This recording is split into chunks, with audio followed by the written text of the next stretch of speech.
5. Curry hits a three. 4. Just for the drive. Deep left field. 3. Patrick hit by Watt.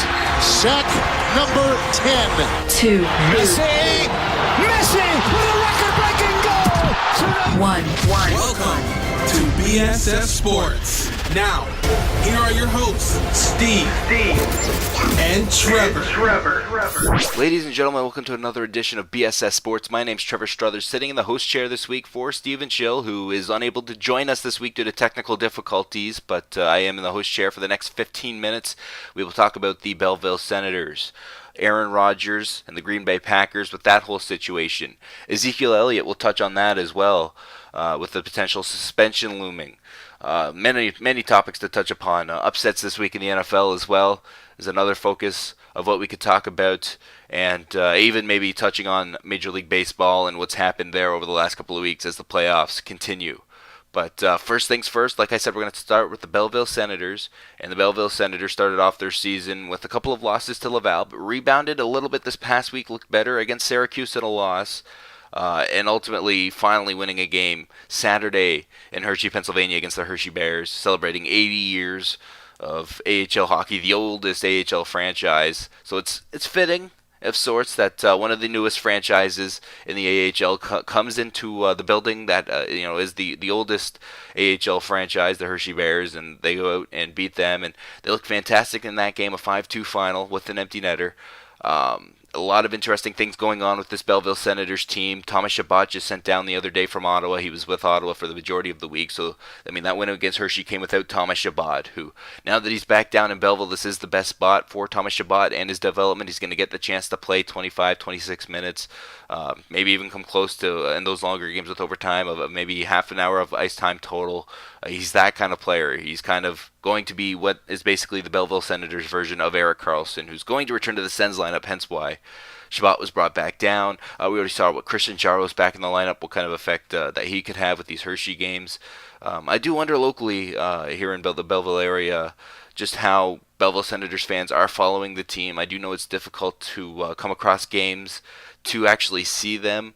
The Belleville Senators are doing a fantastic job on social media, actually posting about highlights and stuff to that accord.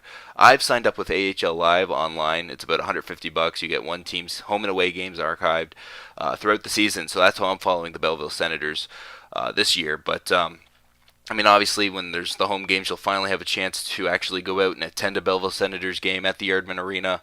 And so that'll be a great opportunity for the area to actually finally get out and see some hockey again. And unfortunately, with all the construction, it won't be until the 1st of November. But it already sounds like it's going to be a full house for that game. The Belleville Senators earlier today releasing some more seats for that game, just trying to open up as many seats as they can and fill the building as much as they can for that game. So I don't know if those are necessarily all gone yet, but a chance maybe to look there if you still are interested in going to that game, the home opener on November 1st.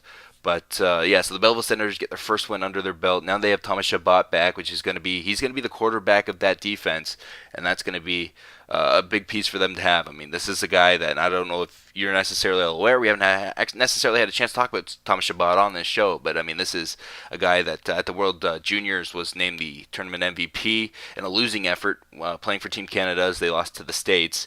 But not only that, he was also the CHL, I believe, Defenseman of the Year. So, that says a lot about, he's basically one of the best junior hockey players from last year coming into this year. And this year, he's ready to make that professional hockey level leap. And he's doing so, sounds like for the majority of this year, it's going to be with Belleville, just due to the depth of defense Ottawa looks at having. When you have they added Johnny Oduya for this season, and so that's kind of filled up their defense there. And there's really no spot for a Thomas Chabot. You do wonder, too, if Ben Harper is able to get healthy. It's a lower body injury for him when he was sent up to Ottawa. If he's going to be with the main club or be back down in Belleville, because that would be another great addition to what would be a pretty strong defensive group for Belleville if they could add Ben Harper to that group. But, looking at the team offensively, how about the game that Ethan Warwick had? He's the big reason why they won that game against Hershey for their first ever win. Ethan Warwick going out there was able to score 2 goals, had 1 assist on the empty netter. Former Kingston Frontenac for his junior hockey. So although he never played in Belleville, definitely no stranger to him. And it would be a nice little Cinderella story. He was signed to a professional contract, or a professional tryout, the week of the game there last week. So that was a professional tryout. They put him into that game there against Hershey, making his season debut. He'd played in the preseason and was with the team at training camp. And he goes out there and he's able to score 2 goals, added an assist, and fantastic showing for Ethan Warwick. Hopefully he's able to stick around because he's kind of a dark horse player. They had him with the ECHL, club in Brampton before giving him a shot back in the AHL, and so Ethan Warwick has a shot there. Francis Perron as well will be a big plus for this team when he gets back. He's injured, from what I've heard, and was not even on the road trip that they had made for this past weekend. So he's injured and is not close to playing at the moment, but if they can get Francis Perron back, that's a guy that was a force offensively in the Quebec Major Junior Hockey League and has a bright future and could really help out the AHL club en route to maybe eventually playing in the NHL. The captain of the team, Mike Blunden. He actually didn't end up playing that game against Hershey. Mike Blunden obviously is the captain because he's a heart and soul kind of guy. A kind of stereotypical hockey captain in that sense. He's a guy also that's been around the block. So that's why Mike Blunden is the captain. He was captain last year in Binghamton as well. And he ended up being suspended for, I didn't see what happened, but something that he did late in the game against Syracuse the day before the Hershey game. So he missed the Hershey game, but I think he's back for this upcoming weekend. That's the one thing I've definitely noticed too with this AHL schedule. It's very similar to junior hockey, at least right now, in that a lot of the games, at least for Belleville, are weekend games. We've seen a lot of Friday, Saturday, Sunday games. They haven't had any middle of the week games yet. I do know eventually at home, Wednesday nights will be a home game, which, I mean, it's very similar to the Belleville Bulls on how they had their game night. So it was really nice how they were able to set it up that way. A lot of Wednesday home games, Friday and Saturday, I think the other 2 main days. So that's going to be great in terms of those Belleville Bulls fans. If you were one, you get the same sort of schedule that you're dealing with for the AHL club.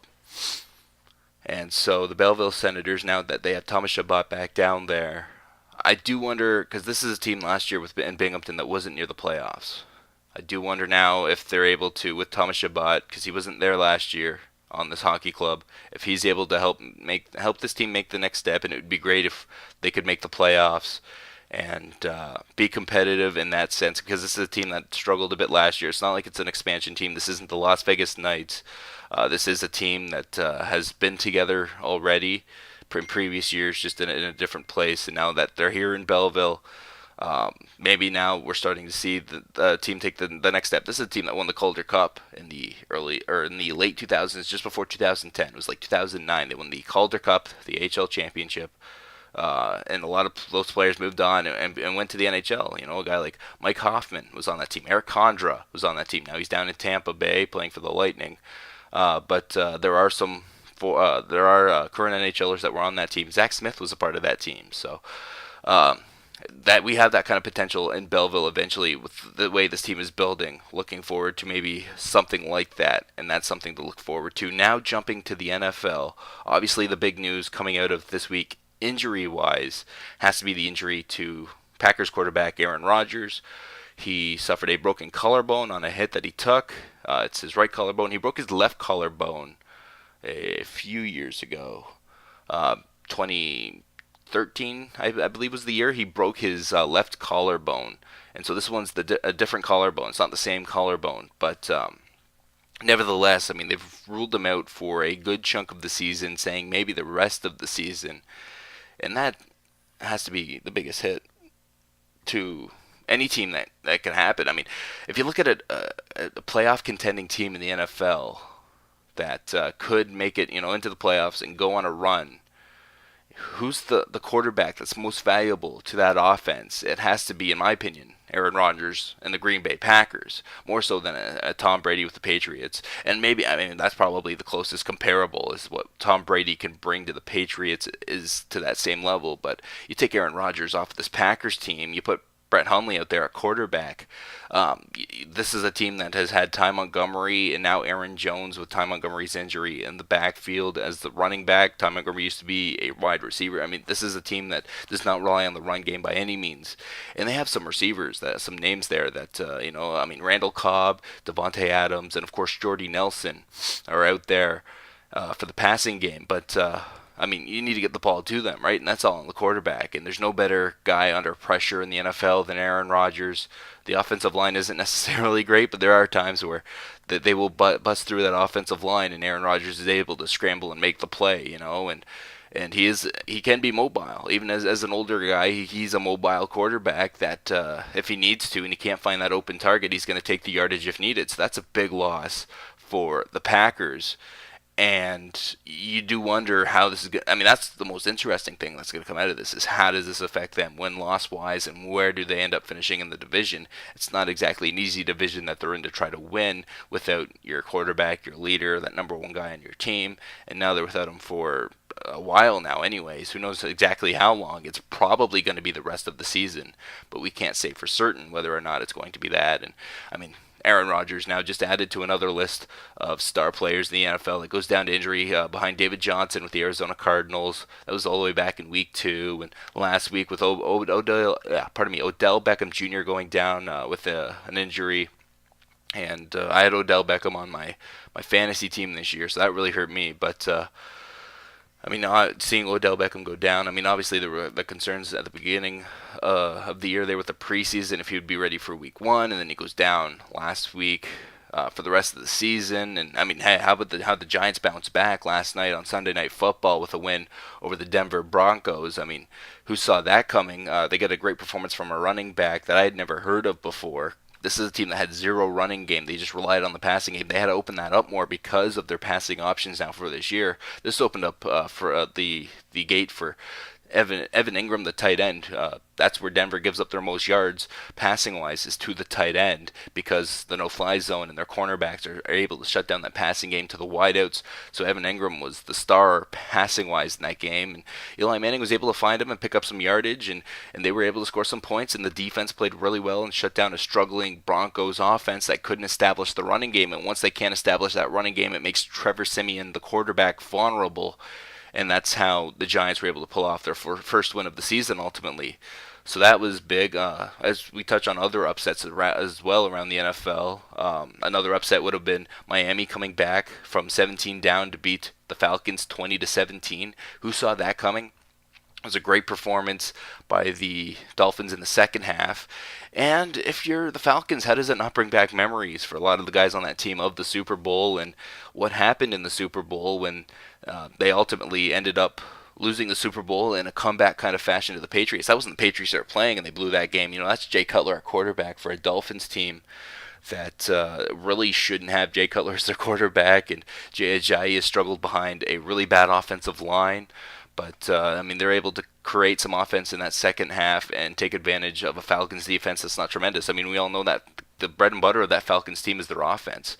And they just stopped scoring in that second half. And so give credit, to the Miami defense and what they were able to do. So those were a couple upsets in the NFL that definitely stood out to me and made a big difference. And, you just can't predict the NFL. That's the thing. Football as a sport is hard to predict. And you can't predict the NFL at all. There's just so many games too, right? So, from that standpoint too, it makes it nearly impossible. But, hey, the Jets were hung in there with the Patriots too for a good chunk of that football game, and ultimately ended up falling 24-17. So that's another closely contested game where, you think the Patriots would maybe run away with that, but the Jets able to take advantage of a defense that struggled all year in the Patriots and almost found a way to try to pull that game out. So, so many things that, so many variables that go in. The Saints scored 52 on the Lions and 52-38 win. And, that's not an upset, but they did it without Michael Thomas. He had one reception for like 8 yards or something. I mean, Michael Thomas is their number one receiver and was way down in that passing game. It was Ted Ginn Jr. that led the way passing wise for that team. So Drew Brees finding guys that you didn't think would be able to come up with big plays, and the play of Adrian Peterson this past week. AP goes for about 103 yards, 2 touchdowns. I picked him up in fantasy right after that, so hopefully this is something that could continue.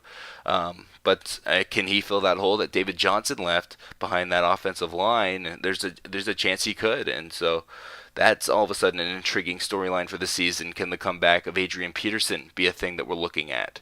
So many great storylines happening in the NFL. I could go on probably for another 20 minutes talking about this, but this does end this edition of BSS Sports. Obviously, Stephen Schill not here this week. I'm Trevor Struthers, so Stephen Schill will be back for next week's show. That, I hope, is definitely true, and that's something to look forward to when you're tuning in. Obviously, you can check us out on social media, BSS Sports on Facebook and Twitter. BSS Productions on YouTube is where we keep all the archives. You can check them out there. And thank you for listening to this week's edition of BSS Sports on